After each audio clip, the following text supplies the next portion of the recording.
પિંડવળ ગામના ઢાઢર ફળિયામાં રહેતા અને મજૂરીકામ કરી પોતાનું ગુજરાન ચલાવતા દિનેશભાઈ દાગજેભાઈ દાદવના પરિવાર પર કુદરતી આપત્તિ તૂટી પડી છે। ભારે વરસાદના કારણે થયેલા ભૂસ્ખલનને લીધે તેમના ઘરની પજારી, રસોડુંની દિવાલ અચાનક ધસી પડી હતી, જેના કારણે પરિવાર મુશ્કેલીમાં મુકાયો છે। આ દુર્ઘટનામાં માત્ર રસોડું જ નહીં, પરંતુ બાજુના ઘરની પજારીને પણ નુકસાન પહોંચ્યું હતું અને તેના પતરા ફૂટી ગયા હતા। આ ઉપરાંત પરિવારની આર્થિક સહાય સમાન 3 આંબાની કલમો પણ કાટમાળ નીચે દબાઈને નષ્ટ થઈ છે।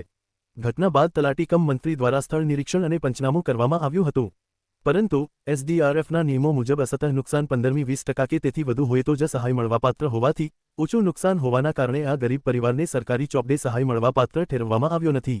મોટા નેતાઓ દ્વારા દાન અને ફોટા પડાવવાની રાજનીતિ સામે લોકોમાં રોષ જોવા મળી રહ્યો છે।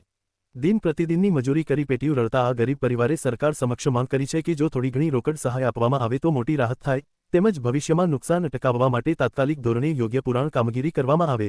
હવે આ પરિવાર પર આફત આવી પડી છે, ત્યારે અમારા વતી અપીલ છે કે કોઈ દાતાઓ ગરીબ પરિવારની સહાય કરવા વિનંતી। દિનેશભાઈ સાધવાનો સંપર્ક માટે નીચેનો નંબર છે 7862074404। કોઈ સંસ્થા કે ટ્રસ્ટ દ્વારા સહાય મળે તો થોડી રાહત થાય। હું પિંડવળથી મયુર મોકાશી।